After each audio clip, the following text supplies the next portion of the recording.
নমস্কার বন্ধুরা, আমাদের ইউটিউব চ্যানেলের পক্ষ থেকে আরেকবার স্বাগত।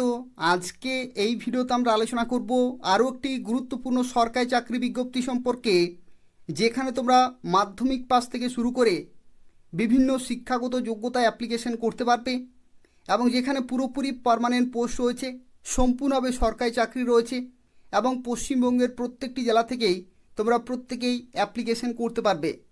তো দেখো, আজকে যে বিজ্ঞপ্তি সম্পর্কে এই ভিডিওতে আমরা আলোচনা করছি, এটি হচ্ছে ভারতীয় রেলওয়ের তরফ থেকে বিপুল শূন্য পদে গ্রুপ ডি পোস্টে নতুন নিয়োগ শুরু হচ্ছে এবং যেখানে তোমাদের জানিয়ে রাখি টোটাল ভ্যাকেন্সি রয়েছে 1,01,800, অর্থাৎ এত সংখ্যক শূন্য পদে 2024 সালে গ্রুপ ডি পোস্টে নতুন নিয়োগ শুরু হচ্ছে।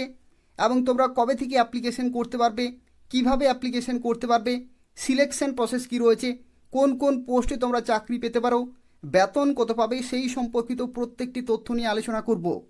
এবং আরও একটি তথ্য তোমাদের জানিয়ে রাখি যে 2019 সালে যে নোটিফিকেশন জারি হয়েছিল, যেখানে গ্রুপ ডি পোস্টের ক্ষেত্রে টোটাল ভ্যাকেন্সি ছিল 1,03,769টি এবং এই বছর 1,01,800 শূন্যপদে নিয়োগ করা হবে। এবং এই আপডেটটি তোমরা হয়তো বিভিন্ন জায়গাতে পেয়ে গেছো, অর্থাৎ বিভিন্ন নিউজ পেপারে বা বিভিন্ন সোর্স থেকে তোমরা কিন্তু জানতে পেরেছো যে 1,00,000+ শূন্যপদে নিয়োগ করা হবে এবং যে সংখ্যাটি সেটি হচ্ছে 1,01,800 শূন্যপদে 2024 সালে গ্রুপ ডি পোস্টে নতুন নিয়োগ শুরু হচ্ছে ভারতীয় রেলওয়েতে। এবং যেখানে তোমরা মাধ্যমিক পাস থেকে শুরু করে আরও বিভিন্ন শিক্ষাগত যোগ্যতায় অ্যাপ্লিকেশন করতে পারবে। এই ভিডিওটি পুরোপুরি দেখো, এই নিয়োগ সংক্রান্ত প্রত্যেকটি তথ্য নিয়ে আলোচনা করব। এবং তার সাথে সাথে বলে রাখি, যারা যারা ভিডিওটি দেখছো প্রত্যেকেই লাইক করে দেবে, শেয়ার করে দেবে, যাতে প্রত্যেকেই এই আপডেটটি পেতে পারে। এবং তার পাশাপাশি চ্যানেলটি অবশ্যই সাবস্ক্রাইব করে রাখো নিয়মিত চাকরি আপডেটগুলি পাওয়ার জন্য। তো দেখো, প্রথমে যে তথ্য সম্পর্কে আলোচনা করব, যেটি হচ্ছে বয়সের লিমিট, অর্থাৎ তোমরা বিভিন্ন ক্যাটাগরিতে কত বছর বয়স পর্যন্ত অ্যাপ্লিকেশন করতে পারবে। তো দেখো, গ্রুপ ডি পোস্টের ক্ষেত্রে তোমরা 18 থেকে 33 বছর পর্যন্ত অ্যাপ্লিকেশন করতে পারবে জেনারেল ক্যাটাগরিতে। এবং তার সাথে সাথে তোমরা এই বছর অর্থাৎ 2024 সালে যে নিয়োগ শুরু হতে চলেছে, সেই নিয়োগের ক্ষেত্রে তোমরা বাড়তি 3 বছরের বয়সের ছাড় পেয়ে যাবে। অর্থাৎ তোমাদের এখানে একটি তথ্য জানিয়ে রাখি, 2024 সালে রেলওয়ের তরফ থেকে যে সমস্ত বিজ্ঞপ্তিগুলি বেরিয়েছে বা যে সমস্ত বিজ্ঞপ্তিগুলি বেরোতে চলেছে, প্রত্যেকটির ক্ষেত্রেই 3 বছরের বয়সের ছাড় দেওয়া হচ্ছে। এবং এটা দেওয়া হচ্ছে কোভিড-19-এর জন্য। অর্থাৎ যেহেতু দীর্ঘদিন ধরে রেলওয়ের তরফ থেকে নতুন কোনো বিজ্ঞপ্তি বা নিয়োগ হয়নি, তো সেজন্যই বিভিন্ন ক্যান্ডিডেটের কিন্তু বয়স বেড়ে গেছে। তো তারাও যাতে অ্যাপ্লিকেশন করতে পারে, সেই জন্যই 3 বছর বয়সের ছাড় কিন্তু দেওয়া হচ্ছে প্রত্যেকটি ক্যাটাগরিতেই। অর্থাৎ জেনারেল থেকে শুরু করে SC, ST, OBC, PWD প্রত্যেকে বাড়তি 3 বছরের বয়সের ছাড় পেয়ে যাবে। তো সেক্ষেত্রে দেখো, নর্মালি গ্রুপ ডি পোস্টের ক্ষেত্রে বয়সের লিমিট হচ্ছে 18 থেকে 33, কিন্তু এখানে তোমরা আরও 3 বছরের বয়সের ছাড় পেয়ে যাচ্ছ, অর্থাৎ 18 থেকে 36 বছর পর্যন্ত জেনারেল ক্যাটাগরিতে অ্যাপ্লিকেশন করতে পারবে। আর ওবিসিদের ক্ষেত্রে এই 36+ আরও 3 বছর তোমরা বাড়তি বয়সের ছাড় পেয়ে যাচ্ছ ওবিসি ক্যাটাগরিতে।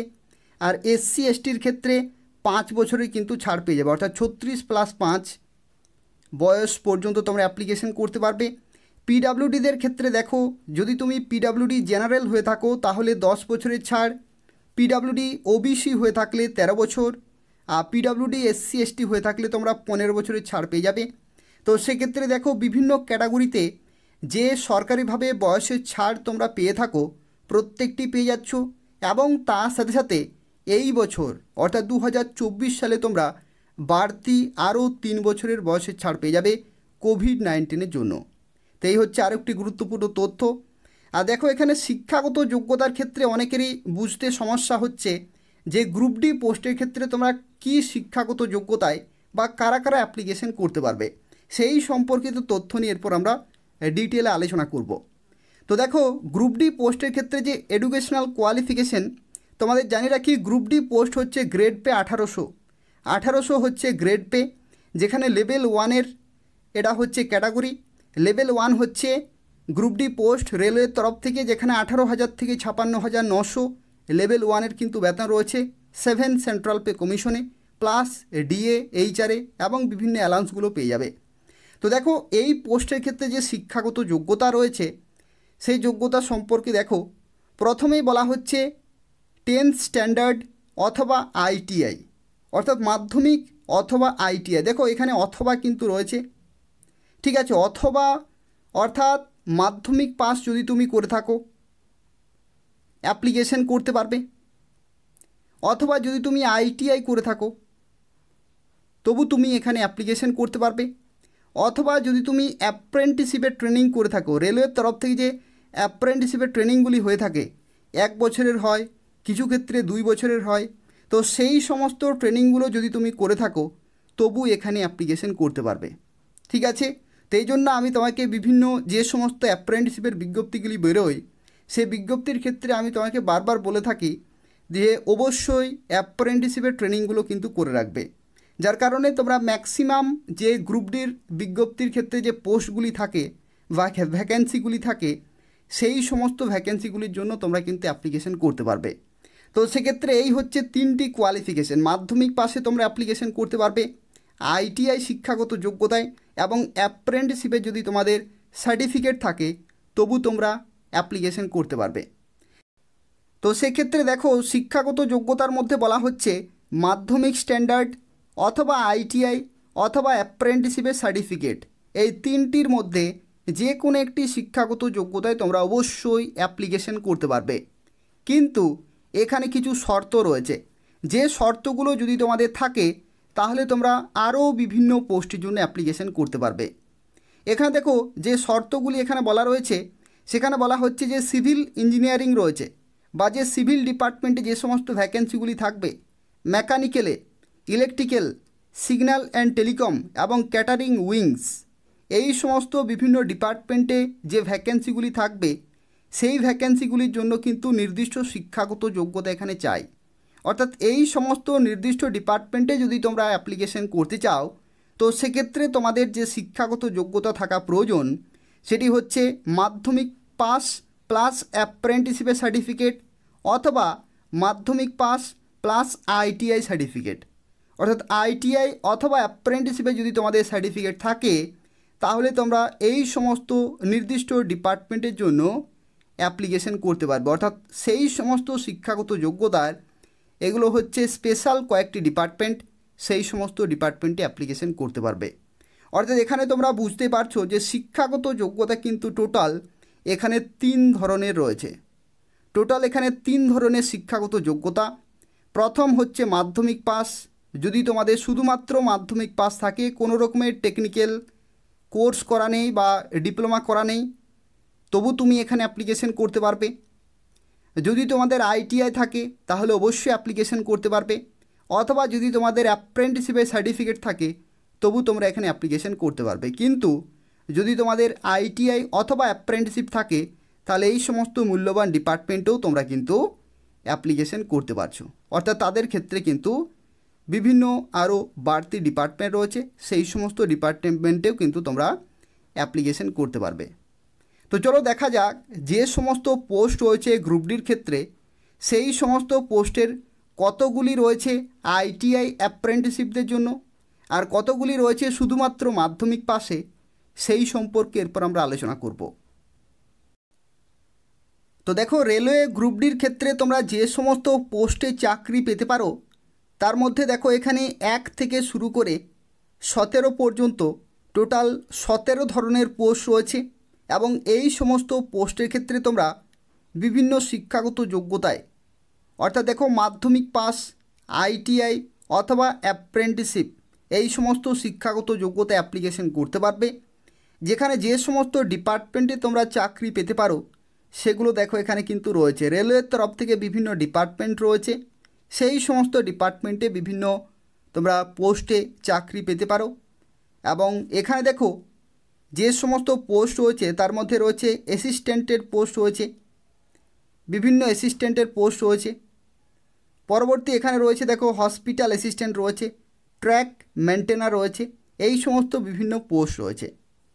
তো এই সমস্ত পোস্টের ক্ষেত্রে কোন কোন পোস্টগুলি হচ্ছে শুধুমাত্র মাধ্যমিক পাশে, শুধুমাত্র মাধ্যমিক পাশে কোন কোন পোস্ট রয়েছে, আইটিআই শিক্ষাগত যোগ্যতায় এবং অ্যাপ্রেন্টিসশিপ শিক্ষাগত যোগ্যতায় কোন কোন পোস্ট রয়েছে সেই সম্পর্কে এরপর আমরা আলোচনা করব। অর্থাৎ যাদের শুধুমাত্র মাধ্যমিক রয়েছে বা মাধ্যমিক, উচ্চ মাধ্যমিক, গ্র্যাজুয়েশন, পোস্ট গ্র্যাজুয়েশন রয়েছে, কোনো রকমের টেকনিক্যাল বা ডিপ্লোমা করা নেই, তাদের ক্ষেত্রে কোন কোন পোস্ট রয়েছে, আর আইটিআই অ্যাপ্রেন্টিসশিপ যাদের রয়েছে তাদের ক্ষেত্রে কোন কোন পোস্ট রয়েছে সেই সম্পর্কে এরপর আমরা আলোচনা করব। তো দেখো, কিছুক্ষণ আগেই আমি তোমাদেরকে দেখালাম যে মেকানিক্যাল ইঞ্জিনিয়ারিং অথবা মেকানিক্যাল ইলেকট্রিক্যাল অথবা signal and telecom engineering, electrical engineering, এই সমস্ত ডিপার্টমেন্টগুলির ক্ষেত্রে তোমাদের আইটিআই থাকতে হবে অথবা অ্যাপ্রেন্টিসশিপ কিন্তু থাকতে হবে।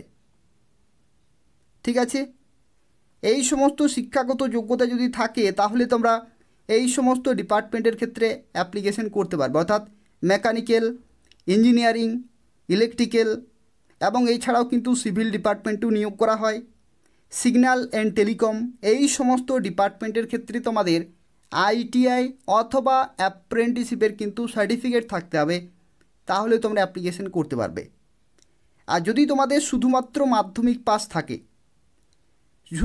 যদি তোমাদের মাধ্যমিক পাস থাকে তাহলে দেখো এখানে স্টোর্স রয়েছে, এই স্টোর্স ডিপার্টমেন্টের জন্য তোমরা অ্যাপ্লিকেশন করতে পারবে। ট্রাফিক রয়েছে, এই ট্রাফিক ডিপার্টমেন্টের জন্য অ্যাপ্লিকেশন করতে পারবে। মেডিকেল ডিপার্টমেন্ট রয়েছে, দেখো এই মেডিকেলের ক্ষেত্রে অ্যাপ্লিকেশন করতে পারবে। তো এই সমস্ত যে বিভিন্ন ডিপার্টমেন্ট রয়েছে, এই সমস্ত ডিপার্টমেন্টে দেখো বিভিন্ন পোস্ট রয়েছে, এই সমস্ত পোস্টের জন্য তোমরা কিন্তু শুধুমাত্র মাধ্যমিক পাস শিক্ষাগত যোগ্যতায় অ্যাপ্লিকেশন করতে পারবে। তো সেক্ষেত্রে তোমরা প্রত্যেকে সুযোগ পাচ্ছে অ্যাপ্লিকেশন করার জন্য। অনেকেই বিভিন্ন ভিডিওতে কমেন্ট করে জানাও যে মাধ্যমিক পাসে কি গ্রুপ ডি পোস্টের জন্য অ্যাপ্লিকেশন করা যাবে। তো মাধ্যমিক পাস থাকলেও তোমরা অ্যাপ্লিকেশন করতে পারবে এই সমস্ত বিভিন্ন পোস্টের জন্য। তো সেক্ষেত্রে তোমরা কিন্তু প্রত্যেকে অ্যাপ্লিকেশন করতে পারবে। কিন্তু এখানে একটি গুরুত্বপূর্ণ তথ্য, এখানে কিন্তু ম্যাক্সিমাম পোস্টেই তোমরা দেখতে পাচ্ছ আইটিআই অথবা অ্যাপ্রেন্টিসশিপের ক্ষেত্রে কিন্তু ম্যাক্সিমাম পোস্ট রয়েছে। তো ম্যাক্সিমাম পোস্ট কিন্তু তাদের জন্যই থাকবে। আর মাধ্যমিক পাস শিক্ষাগত যোগ্যতার ক্ষেত্রে 15 থেকে 20% কিন্তু ভ্যাকেন্সি থাকবে শুধুমাত্র মাধ্যমিক পাস শিক্ষাগত যোগ্যতায়। এখানে দেখো অ্যাপ্লিকেশন করার যে ফি প্রয়োজন হচ্ছে, কেবলমাত্র ছেলেদের ক্ষেত্রে যদি তুমি জেনারেল অথবা ওবিসি হয়ে থাকো তাহলে 500 টাকা পেমেন্ট করতে হবে। আর যে কোনো ক্যাটাগরির মেয়েদের ক্ষেত্রে অথবা যদি তুমি এসসি, এসটি, পিডাব্লিউডি অথবা ইকোনমিক্যালি ব্যাকওয়ার্ড ক্লাসের হয়ে থাকো তাহলে 250 টাকা পেমেন্ট করতে হবে। আর প্রথমের যে পরীক্ষা রয়েছে অর্থাৎ সিবিটি 1 হয়ে যাওয়ার পরে ছেলেদের ক্ষেত্রে জেনারেল, ওবিসি তোমরা কিন্তু 400 টাকা রিফান্ড পেয়ে যাবে। আর বাকি ক্যাটাগরি অর্থাৎ যে কোনো ক্যাটাগরির মেয়েদের ক্ষেত্রে এসসি, এসটি, পিডাব্লিউডি এবং ইবিসি, ইকোনমিক্যালি ব্যাকওয়ার্ড ক্লাসেস, তারা কিন্তু 250 টাকা রিফান্ড পেয়ে যাবে। এটা কিন্তু রেলওয়ের তরফ থেকে যে অ্যাপ্লিকেশন ফি রয়েছে সেটা প্রথমের যে সিবিটি পরীক্ষা অর্থাৎ কম্পিউটার বেসড টেস্ট হবে, সেই পরীক্ষা হয়ে যাওয়ার পরেই তোমরা কিন্তু এই অ্যামাউন্ট বিভিন্ন ক্যাটাগরিতে রিফান্ড পেয়ে যাবে। এখানে দেখো যে সমস্ত পোস্টে তোমরা চাকরি পেতে পারো রেলওয়ে গ্রুপ ডির ক্ষেত্রে, দেখো এগুলো প্রত্যেকটি হচ্ছে গ্রুপ ডি পোস্ট। যেমন দেখো অ্যাসিস্ট্যান্ট ওয়ার্কশপ রয়েছে, অ্যাসিস্ট্যান্ট C&W রয়েছে, assistant depot stores, assistant loco shed, assistant operations, assistant pointsman, assistant track machine, assistant TL&AC, assistant TRD, assistant works, hospital অ্যাসিস্ট্যান্টও কিন্তু এখানে চাকরি পাওয়া যায় এবং ট্র্যাক মেনটেনার গ্রেড 4, এগুলো হচ্ছে বিভিন্ন পোস্ট। এবং এখানে আরও একটি তথ্য জানি রাখি, 2024 সালে যে গ্রুপ ডি পোস্টে নিয়োগ করা হবে সেখানে নতুন কিছু পোস্ট কিন্তু ক্রিয়েট করা হচ্ছে গ্রুপ ডির ক্ষেত্রে। তো সেক্ষেত্রে এই যে 12 ধরনের পোস্ট রয়েছে, এছাড়াও আরও নতুন নতুন পোস্ট তোমরা কিন্তু অফিসিয়াল নোটিফিকেশনে দেখতে পাবে। পরবর্তী দেখো এখানে সিলেকশন প্রসেসের মধ্যে তোমাদের জানিয়ে রাখি, এখানে টোটাল কিন্তু 4টি ধাপ রয়েছে। 4টি ধাপের মধ্যে প্রথমে হবে কম্পিউটার বেসড টেস্ট হবে, অর্থাৎ অনলাইন একটি পরীক্ষা হবে। সেই পরীক্ষাতে যারা কোয়ালিফাই করবে তাদেরকে ডাকা হবে ফিজিক্যাল এফিসিয়েন্সি টেস্টে, এবং তারপরে তোমাদের হবে ডকুমেন্ট ভেরিফিকেশন হবে, এবং তারপরে তোমাদের কিন্তু মেডিকেল এক্সামিনেশন হবে। অর্থাৎ এই যে টোটাল 4টি ধাপ রয়েছে, এই টোটাল 4টি ধাপে যদি তোমরা কোয়ালিফাই করতে পারো তাহলে ফাইনালি কিন্তু গ্রুপ ডি পোস্টে চাকরি পেয়ে যাবে। দেখো এখানে সিলেকশন প্রসেসের মধ্যে যে প্রথম ধাপটি রয়েছে সেটি হচ্ছে সিবিটি, অর্থাৎ কম্পিউটার বেসড টেস্ট হবে, অনলাইনে একটি পরীক্ষা হবে, এবং সেই পরীক্ষাতে তোমাকে কিন্তু খুব ভালো স্কোর করতে হবে। তার কারণ হচ্ছে এই যে প্রাপ্ত নম্বর, এই নম্বরের ভিত্তিতেই কিন্তু ফাইনাল মেরিট লিস্ট তৈরি করা হবে। তো সেক্ষেত্রে এই পরীক্ষাটি কিন্তু খুব ভালোভাবে তোমাদের দিতে হবে। এখানে দেখো যে সমস্ত সাবজেক্টে তোমাদের পরীক্ষা হবে তার মধ্যে রয়েছে জেনারেল সায়েন্স রয়েছে, যেখানে 25টি কোশ্চেন 25 নম্বরের পরীক্ষা, ম্যাথামেটিক্স 25টি কোশ্চেন 25 নম্বরের পরীক্ষা, জেনারেল ইন্টেলিজেন্স অ্যান্ড রিজনিং যেখানে 30টি কোশ্চেন 30 নম্বরের পরীক্ষা, general awareness and current affairs যেখানে 20টি কোশ্চেন 20 নম্বরের পরীক্ষা। অর্থাৎ এখানে তোমরা দেখতে পাচ্ছ টোটাল 100টি কোশ্চেন এবং 100 নম্বরের পরীক্ষা, যেখানে সময় কিন্তু তোমরা পেয়ে যাবে 90 মিনিট। 90 মিনিট তোমরা কিন্তু সময় পেয়ে যাবে। আর যারা পিডব্লিউডি ক্যান্ডিডেট, যারা স্ক্রাইব নিয়ে যাবে অর্থাৎ লেখক নিয়ে যাবে, যে সমস্ত পিডব্লিউডি ক্যান্ডিডেট লিখতে পারে না, যারা লেখক নিয়ে যাবে তারা কিন্তু এখানে 120 মিনিট তোমরা কিন্তু বাড়তি টোটাল কিন্তু সময় পেয়ে যাবে। অর্থাৎ এখানে তোমাদের যে বাড়তি সময় হচ্ছে সেটা হচ্ছে তোমরা কিন্তু 30 মিনিট বাড়তি সময় পেয়ে যাচ্ছ। 30 মিনিট বাড়তি সময়, তার কারণ হচ্ছে 1 ঘন্টাতে 20 মিনিট সময় কিন্তু বেশি দেওয়া হয়, এবং যেহেতু এখানে 1.5 ঘন্টা পরীক্ষা হচ্ছে যে কারণে 30 মিনিট তোমরা কিন্তু বাড়তি সময় পেয়ে যাবে যারা পিডব্লিউডি ক্যান্ডিডেট এবং স্ক্রাইব নিয়ে যাবে তাদের জন্য। এবং এখানে দেখো নেগেটিভ মার্কিং রয়েছে 1/3, অর্থাৎ এখানে 3টি ভুল উত্তর হলে তোমাদের 1 নম্বর কিন্তু কাটা হবে। তো এই পরীক্ষাটি তোমাদের সিলেকশনের জন্য অত্যন্ত গুরুত্বপূর্ণ।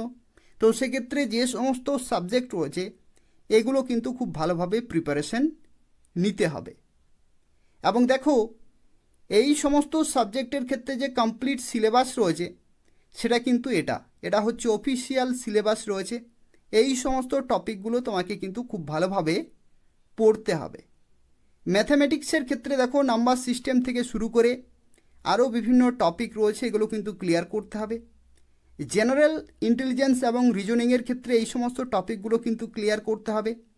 জেনারেল সায়েন্সের ক্ষেত্রেও এবং জেনারেল অ্যাওয়ারনেস এবং কারেন্ট অ্যাফেয়ার্স এই সম্পর্কিত যে কোশ্চেনগুলো রয়েছে সেগুলো কিন্তু তোমাকে ক্লিয়ার করতে হবে। তো সেক্ষেত্রে খুব ভালোভাবে কিন্তু প্রিপারেশন নিতে হবে, যেহেতু একটি পরীক্ষা হচ্ছে তো সেক্ষেত্রে এই পরীক্ষাতে কিন্তু খুব ভালো স্কোর করতে হবে। ভ্যাকেন্সি সংখ্যা বেশি থাকলেও ম্যাক্সিমাম ক্যান্ডিডেট কিন্তু গ্রুপ ডি পোস্টের ক্ষেত্রে অ্যাপ্লিকেশন করে। তো সেক্ষেত্রে প্রিপারেশন কিন্তু সেইভাবে নিতে হবে। প্রতিযোগিতা অনেক বেশি কিন্তু হতে চলেছে এবং কাট অফও কিন্তু অনেক হাই থাকবে। তো সেক্ষেত্রে এখন থেকে প্রিপারেশন কিন্তু চালিয়ে যাও, খুব ভালো সুযোগ রয়েছে। মাধ্যমিক পাস থেকেই তোমরা কিন্তু অ্যাপ্লিকেশন করতে পারবে। তো দেখো এখানে পরবর্তী যে ধাপ রয়েছে সেটির নাম হচ্ছে ফিজিক্যাল এফিসিয়েন্সি টেস্ট, এবং এই যে পরীক্ষাটি হবে এটা কিন্তু ছেলেদের ক্ষেত্রে আলাদা হবে এবং মেয়েদের ক্ষেত্রে আলাদা হবে, এবং এটা তোমাকে কিন্তু অবশ্যই কোয়ালিফাই করতে হবে।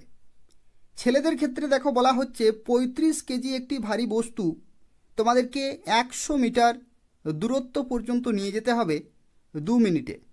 2 মিনিট কিন্তু সময় থাকবে। 100 মিটার ডিস্টেন্স তোমাকে নিয়ে যেতে হবে, 35 কেজি ভারী কিন্তু একটি বস্তু থাকবে। এবং তার সাথে সাথে দেখো এখানে বলা হচ্ছে should be able to run for a distance of 1000 metre, অর্থাৎ 1000 মিটারে কিন্তু এখানে তোমাদের দৌড় হবে, যেখানে 4 মিনিট 15 সেকেন্ডে কিন্তু কমপ্লিট করতে হবে। ঠিক আছে, 1000 মিটারে একটি দৌড় হবে যেখানে 4 মিনিট 15 সেকেন্ডে কিন্তু কমপ্লিট করতে হবে। এটা হচ্ছে ছেলেদের ক্ষেত্রে। আর মেয়েদের ক্ষেত্রে দেখো বলা হচ্ছে 20 কেজি একটি ভারী বস্তু যেটি তোমাদেরকে 100 মিটার ডিস্টেন্স কিন্তু নিয়ে যেতে হবে এবং সময় তোমরা পাবে 2 মিনিট। ঠিক আছে, 2 মিনিটে কিন্তু তোমাকে 100 মিটার ডিস্টেন্স তোমাদেরকে নিয়ে যেতে হবে, যেখানে বস্তুটি হবে 20 কেজির। এবং তারপরে দেখো 1000 মিটার তোমাকে কিন্তু দৌড়াতে হবে 5 মিনিট 40 সেকেন্ডে। তো এটাও কিন্তু আরও একটি গুরুত্বপূর্ণ বিষয় রয়েছে, অর্থাৎ এই যে দুটি ধাপ রয়েছে, এই দুটি ধাপ কিন্তু ছেলেদেরকে এবং মেয়েদেরকে কিন্তু অবশ্যই কোয়ালিফাই করতে হবে। আর এখানে দেখো আরও একটি তথ্য এখানে লেখা রয়েছে, যারা পিডব্লিউডি ক্যান্ডিডেট তাদের ক্ষেত্রে কিন্তু এখানে বলা হচ্ছে যে এই যে ধাপ রয়েছে ফিজিক্যাল এফিসিয়েন্সি টেস্ট, সেটা কিন্তু আর exempted from appearing for PET, অর্থাৎ তাদের ক্ষেত্রে কিন্তু এটা প্রয়োজন নয়, কিন্তু তাদের ক্ষেত্রে এখানে একটি নির্দিষ্ট মেডিকেল এক্সামিনেশন কিন্তু হবে। তো সেই মেডিকেল এক্সামিনেশন তাদেরকে কিন্তু অবশ্যই কোয়ালিফাই করতে হবে। তো দেখো এরপর আমরা আলোচনা করব কবে থেকে তোমরা অ্যাপ্লিকেশন করতে পারবে। তো এটা হচ্ছে রেলওয়ের তরফ থেকে অফিসিয়াল ক্যালেন্ডার রয়েছে, এবং যেখানে দেখো বিভিন্ন নোটিফিকেশনের কিন্তু সময়সূচি দেওয়া রয়েছে। যেমন দেখো এখানে তোমরা দেখতে পাচ্ছ যে লেভেল 1 এখানে লেখা রয়েছে, এই লেভেল 1এই হচ্ছে গ্রুপ ডি পোস্ট, এবং এই যে ভ্যাকেন্সি সেটা বলা হয়েছে অক্টোবর মাসে, অর্থাৎ তোমাদের কিন্তু অক্টোবর মাসেই নোটিফিকেশান আসবে এবং পুরো অক্টোবর মাস তোমরা কিন্তু অ্যাপ্লিকেশন করতে পারবে গ্রুপ ডি পোস্টের জন্য। ঠিক আছে, গ্রুপ ডি পোস্টের ক্ষেত্রে অক্টোবর মাসেই কিন্তু তোমাদের নোটিফিকেশান আসবে এবং অ্যাপ্লিকেশন করতে পারবে। এটা হচ্ছে রেলওয়ের তরফ থেকে অফিসিয়াল ক্যালেন্ডার রয়েছে, এই নির্দিষ্ট সময় তোমরা কিন্তু অ্যাপ্লিকেশন করতে পারবে। তো সেক্ষেত্রে খুব ভালো সুযোগ রয়েছে, প্রিপারেশন কিন্তু চালিয়ে যেতে হবে যাতে এই মূল্যবান পোস্টে তোমরা চাকরি পেতে পারো। এবং তার সাথে সাথে দেখো আরও বিভিন্ন নোটিফিকেশনের সময়সূচি কিন্তু দেওয়া রয়েছে, যেমন NTPC level 4, 5, 6, NTPC level 2, 3, junior engineer, paramedical category, এবং তারপরে তোমাদের কিন্তু গ্রুপ ডির নোটিফিকেশন চলে আসবে, অর্থাৎ অক্টোবর মাসে তোমরা কিন্তু অ্যাপ্লিকেশন করতে পারবে। এবং তারপরের অর্থাৎ নভেম্বরে ডিসেম্বরে মিনিস্টারিয়াল এবং আইসোলেটেড ক্যাটাগরি যে সমস্ত ভ্যাকেন্সিগুলি রয়েছে সেগুলো কিন্তু পরপর আসবে। তো এটা হচ্ছে অফিসিয়াল ক্যালেন্ডার, এবং এই নির্দিষ্ট সময় কিন্তু তোমাদের অ্যাপ্লিকেশন শুরু হয়ে যাবে। তো দেখো এরপরে যে বিষয় সম্পর্কে আলোচনা করব, যেটি তোমাদের প্রত্যেকের জন্য অত্যন্ত গুরুত্বপূর্ণ রয়েছে, সেটি হচ্ছে স্যালারি ডিটেল, অর্থাৎ এখানে তোমরা চাকরি পাওয়ার পরে তোমরা শুরুতেই কত বেতন পেতে পারো এবং কী রকমের সুযোগ সুবিধা রয়েছে সেই সম্পর্কে এরপর আমরা আলোচনা করব। তো দেখো রেলওয়ে গ্রুপ ডির ক্ষেত্রে যে বেতন তোমরা পাবে এটা হচ্ছে কেন্দ্রীয় সরকারি চাকরি। তো সেক্ষেত্রে এখানে কিন্তু 7 সেন্ট্রাল পে কমিশনে যাকে বলা হয় 7 সিপিসি বলা হয়, এটা হচ্ছে 7th সেন্ট্রাল পে কমিশনে তোমরা কিন্তু বেতন পাবে। এবং যেখানে দেখো লেভেল 1-এর বেতন হচ্ছে 18,000 থেকে 56,900, এটা হচ্ছে বেসিক পে, 18,000 হচ্ছে মিনিমাম এবং সর্বোচ্চ 56,900। এবং যখন তোমরা জয়েনিং করবে, অর্থাৎ যখন তোমাদের শুরুতেই চাকরি থাকবে, তখন কিন্তু তোমাদের বেসিক পে থাকবে 18,000 টাকা। 18,000 টাকা দিয়ে কিন্তু শুরু হবে বেসিক পে, এবং তোমরা তার সাথে সাথে পেয়ে যাবে ডিএ হচ্ছে 50%। ডিএ মানে হচ্ছে ডিয়ারনেস অ্যালাউন্স, যেটা তোমরা কিন্তু 50% পেয়ে যাবে অফ দ্য বেসিক পে, অর্থাৎ বেসিক পের কিন্তু 50% তোমরা পেয়ে যাবে, অর্থাৎ 9,000 টাকা তোমরা কিন্তু এখানে ডিয়ারনেস অ্যালাউন্স পেয়ে যাবে। এটাই অত্যন্ত গুরুত্বপূর্ণ কেন্দ্রীয় সরকারের ক্ষেত্রে, অর্থাৎ রাজ্য সরকারের কিন্তু এই ডিএ এত পার্সেন্ট পাওয়া যায় না, কিন্তু কেন্দ্রীয় সরকারের ক্ষেত্রে 50% ডিএ কিন্তু পাওয়া যাচ্ছে বর্তমানে। এবং এইচআরের ক্ষেত্রে দেখো এইচআরে কিন্তু বিভিন্ন সিটি ওয়াইজ তোমরা কিন্তু পাবে। সর্বনিম্ন যে সমস্ত সিটি রয়েছে, অর্থাৎ সিটিগুলিকে কিন্তু এক্স ক্যাটাগরি, ওয়াই ক্যাটাগরি এবং জেড ক্যাটাগরিতে ডিভাইড করা হয়ে থাকে। তো যদি তুমি এক্স ক্যাটাগরিতে যদি তুমি চাকরি পাও, অর্থাৎ এক্স ক্যাটাগরির সিটিতে যদি তুমি চাকরি পাও, তাহলে 30% এইচআরে পাবে। যদি তুমি ওয়াই ক্যাটাগরির সিটিতে চাকরি পাও, তাহলে 20% তুমি এখানে এইচআরে পাবে। আর যদি তুমি জেড ক্যাটাগরির সিটিতে চাকরি পাও, তো সেক্ষেত্রে 10% কিন্তু তুমি এইচআরে পাবে। তো দেখো এখানে কিন্তু আমরা ক্যালকুলেট করেছি মিনিমাম স্যালারি, অর্থাৎ সর্বনিম্ন কত স্যালারি একজন ক্যান্ডিডেট পেতে পারে। তো আমি এখানে তোমাদের ধরে নিলাম যে তুমি জেড ক্যাটাগরির সিটিতে চাকরি পাবে, তো সেক্ষেত্রে জেড ক্যাটাগরিতে দেখো এখানে কিন্তু 10% তোমরা এইচআরে পেয়ে যাবে। তো এই যে বেসিক পে হচ্ছে 18,000 টাকা, এটার কিন্তু 10% অর্থাৎ 1,800 টাকা তোমরা কিন্তু মিনিমাম এখানে এইচআরে পেয়ে যাবে। এবং তার সাথে সাথে গ্রুপ ডি পোস্টের ক্ষেত্রে তোমরা কিন্তু ট্রান্সপোর্ট অ্যালাউন্স পেয়ে যাবে 1350 টাকা। নাইট ডিউটি অ্যালাউন্স কিন্তু পাওয়া যায়। নাইট ডিউটি অ্যালাউন্স কিন্তু এটা হচ্ছে 1800 টাকা এখানে লেখা রয়েছে, এর থেকেও কিন্তু বেশি হতে পারে। যেরকমভাবে ডিউটি থাকবে সেরকমভাবে তোমরা কিন্তু অ্যালাউন্সগুলো পেয়ে যাবে। এবং তার সাথে সাথে দেখো আদার অ্যালাউন্সও কিন্তু রয়েছে, অর্থাৎ যে সমস্ত ন্যাশনাল হলিডে রয়েছে সেই হলিডেতেও যদি তোমাদের ডিউটি থাকে তবু কিন্তু তোমরা সেখানে অ্যালাউন্স পেয়ে যাবে। এবং তাছাড়াও মেডিকেল বেনিফিটস রয়েছে, এই ধরনের বিভিন্ন অ্যালাউন্সগুলো তোমরা কিন্তু গ্রুপ ডি পোস্টের ক্ষেত্রে পেয়ে যাবে। এবং সবগুলি অ্যাড করে এবং তারপরে আরও বিভিন্ন কিন্তু ডিডাকশন রয়েছে, সেগুলি মাইনাস করে তোমাদের মিনিমাম একজন চাকুরিজীবী এখানে 31,000 টাকা কিন্তু শুরুতেই বেতন পেয়ে যাবে। এটা হচ্ছে মিনিমাম স্টার্টিং স্যালারি যদি তুমি জেড ক্যাটাগরি সিটিতে চাকরি পাও তাহলে। ওয়াই ক্যাটাগরির ক্ষেত্রে কিন্তু এর থেকে বেশি হবে, আর এক্স ক্যাটাগরির ক্ষেত্রে তার থেকেও কিন্তু বেশি হবে। এটা কিন্তু মিনিমাম ইন হ্যান্ড স্যালারি হচ্ছে 31,000 টাকা। তো এই হচ্ছে আজকে একটি গুরুত্বপূর্ণ তথ্য। এবং যারা অ্যাপ্লিকেশন করতে চাইছো এদের অফিসিয়াল ওয়েবসাইটে তোমরা নির্দিষ্ট সময়ের মধ্যে অ্যাপ্লিকেশন করতে পারবে। এবং তাছাড়াও বলে রাখি, যারা ভিডিও দেখলে অবশ্যই লাইক করে দেবে, শেয়ার করে দেবে, যাতে প্রত্যেকেই এই আপডেটটি পেতে পারে। এবং তার পাশাপাশি চ্যানেলটি অবশ্যই সাবস্ক্রাইব করে রাখো নিয়মিত চাকরি বিজ্ঞপ্তিগুলি পাওয়ার জন্য। অর্থাৎ এই চ্যানেল থেকে তোমরা পশ্চিমবঙ্গের প্রত্যেকটি জেলার, রাজ্য সরকারের এবং কেন্দ্রীয় সরকারের গুরুত্বপূর্ণ চাকরি বিজ্ঞপ্তিগুলি সময় মতো পেয়ে যাবে। ধন্যবাদ।